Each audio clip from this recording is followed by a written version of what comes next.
তুমি আমাকে বলতে পারো যে পৃথিবীর সবথেকে পুরাতন ধর্ম কোনটি, প্রাচীন ধর্ম কোনটি? পৃথিবীর প্রাচীনতম ধর্ম কোনটি? সাধারণভাবে এমন একটা বইয়ের নাম বলো যে বইটা এখন পর্যন্ত অপরিবর্তিত, ওই বইটা কোনো পরিবর্তন হয় নাই, শুরুতে যেমন ছিল এখনো তেমনই রয়েছে। কিছুদিন আগে আমি ইউটিউবে একটি চ্যাট জিপিটি এআই সম্পর্কিত ভিডিও আপলোড করেছিলাম, যেখানে আমি চ্যাট জিপিটিকে কয়েকটি প্রশ্ন করেছিলাম এবং সেই ভিডিওটি আপনারা অনেকেই দেখে এবং কমেন্টে অনেক মানুষ বিভিন্ন ধরনের প্রশ্ন করতে বলেছেন চ্যাট জিপিটি এআইকে।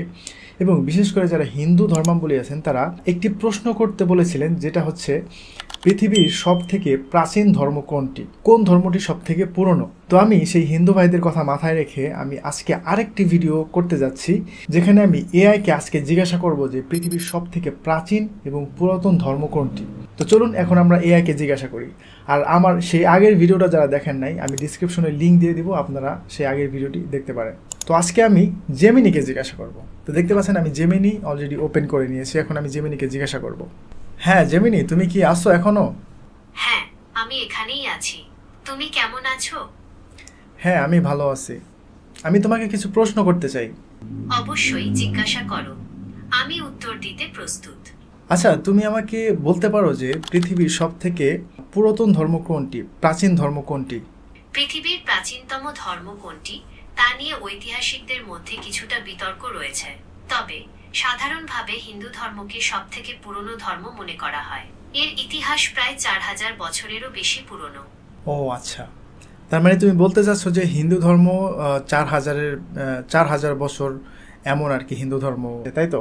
হ্যাঁ, মোটামুটি 4000 বছর আগে এই ধর্মের উৎপত্তি। আচ্ছা, তাহলে এখন বলো যে ইসলাম ধর্ম কত পুরনো, ইসলাম ধর্মের বয়স কত? ইসলামের ইতিহাস 1400 বছরেরও বেশি পুরনো। এটি সপ্তম শতাব্দীতে আরবে মহানবী হজরত মুহাম্মদ শাহরের মাধ্যমে প্রচারিত হয়। ও আচ্ছা, আপনারা এখনই কেউ ভিডিও স্কিপ করে যাবেন না, ভিডিওটি শেষ পর্যন্ত দেখুন, অনেক কিছু জানতে পারবেন। আচ্ছা, তুমি কি হজরত ইব্রাহিমকে চিনো? ইব্রাহিম কে কে ছিলেন বলো তো? ইব্রাহিম ছিলেন একজন নবী এবং রাসূল। তিনি ইসলাম, খ্রিস্টান এবং ইহুদি ধর্মে একজন গুরুত্বপূর্ণ ব্যক্তিত্ব। মুসলিমরা তাকে আল্লাহর একজন প্রিয় বান্দা এবং ইসলামের একজন গুরুত্বপূর্ণ নবী মনে করে। আচ্ছা, তাহলে আমাকে বলো হজরত ইব্রাহিম থেকে এখন পর্যন্ত এই সময়টা কত সময়? হজরত ইব্রাহিম থেকে বর্তমান সময় পর্যন্ত প্রায় 4000 বছর। আচ্ছা, তাহলে হজরত নূহকে তুমি চিনো? হজরত নূহকে? হ্যাঁ, হজরত নূহ ছিলেন একজন নবী এবং রাসূল। তিনি আল্লাহর আদেশে একটি বিশাল নৌকা তৈরি করেছিলেন এবং সেই নৌকায় বিভিন্ন প্রাণী ও মানুষকে বাঁচিয়েছিলেন। হজরত নূহ এর সময়কালে মহাপ্লাবন হয়েছিল, যা ইতিহাসে একটি গুরুত্বপূর্ণ ঘটনা। আচ্ছা, তুমি আমাকে আরেকটি বিষয় বলো যে পৃথিবীতে মূর্তি পূজা কবে থেকে শুরু হয়েছে? পৃথিবীতে মূর্তি পূজা ঠিক কবে থেকে শুরু হয়েছে তা স্পষ্ট করে বলা কঠিন, তবে ঐতিহাসিক ও প্রত্নতাত্ত্বিক প্রমাণ থেকে জানা যায় প্রাচীন মেসোপটেমিয়া, মিশর এবং ভারত সহ বিভিন্ন সভ্যতায় খ্রিস্টপূর্ব কয়েক হাজার বছর আগে থেকেই মূর্তি পূজার প্রচলন ছিল। আচ্ছা ঠিক আছে, আনুমানিক এর বয়সটা কত হবে?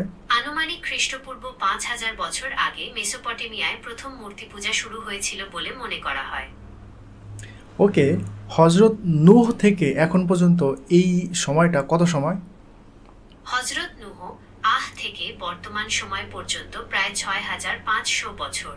ওকে, তাহলে এখন ইসলামে হাদিস রয়েছে হজরত নূহ আলাইহিস সালামের সময়ে মূর্তি পূজা শুরু হয়েছিল। তো এখন আমরা কি মনে করতে পারি না যে ওই মূর্তি পূজাটাই মানে কালের পরিবর্তনে আস্তে আস্তে এটা মিশর এবং ভারত উপমহাদেশে চলে এসেছিল? হ্যাঁ, হজরত নূহ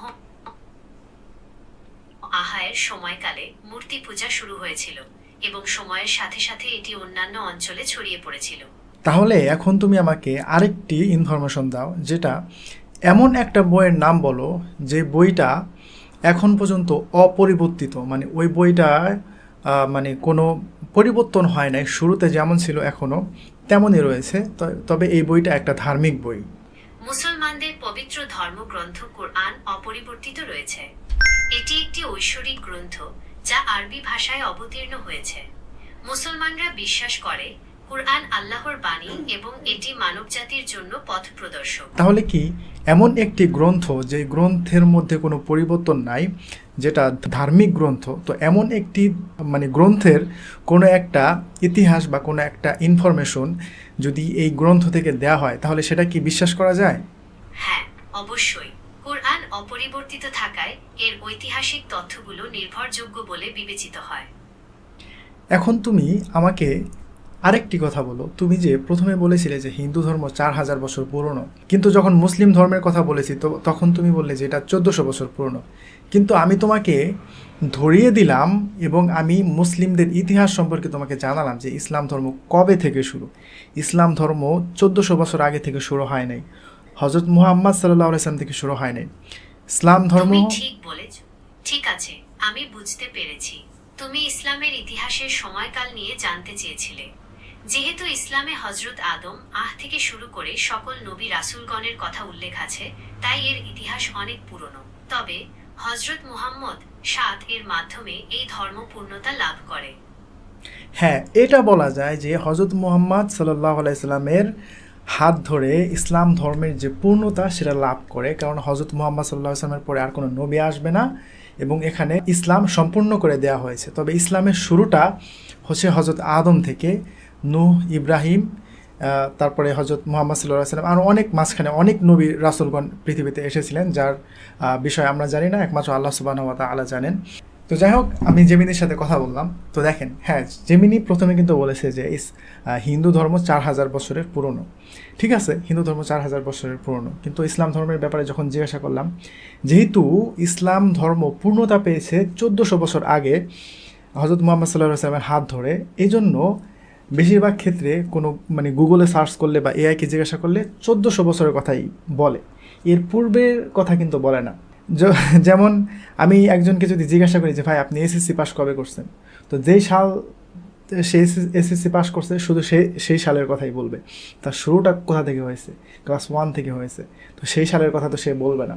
তো ঠিক ওই রকম ইসলাম ধর্ম শুরু হয়েছে হযরত আদম থেকে। তো ওই পর্যন্ত যদি আমরা হিসাব করি, এবং ইসলাম ধর্ম দেখেন এমন একটা ধর্ম, এটা কোনো একক এর শাখা নাই, এর অনেক শাখা রয়েছে। যদিও তারা বিভ্রান্ত, তারা পথভ্রষ্ট, কিন্তু তাদের শাখা রয়েছে ইসলাম ধর্মে। খ্রিস্টান রয়েছে, ইয়াহুদি রয়েছে। খ্রিস্টান, ইয়াহুদি অনেক হিন্দু ভাইরা জানে না, এটা কিন্তু ইসলাম ধর্মের একটি শাখা, যদিও তারা পথভ্রষ্ট। কিন্তু হিন্দু ধর্মের শাখা কোথায় ভাই? হিন্দু ধর্মের তো কোনো শাখা নাই। দেখেন, তো ইসলাম ধর্ম যে একটা সত্য ধর্ম, সঠিক ধর্ম, এটা একটু বিবেচনা করলেই, এটা আপনারা একটু চিন্তা করবেন, একটু রিসার্চ করবেন, তাহলে আপনারা বুঝতে পারবেন ইনশাআল্লাহ। তো ভিডিওটা কেমন হলো অবশ্যই কমেন্ট করে জানাবেন, আর বন্ধুদের সাথে অবশ্যই শেয়ার করবেন। ভালো থাকবেন, আসসালামু আলাইকুম।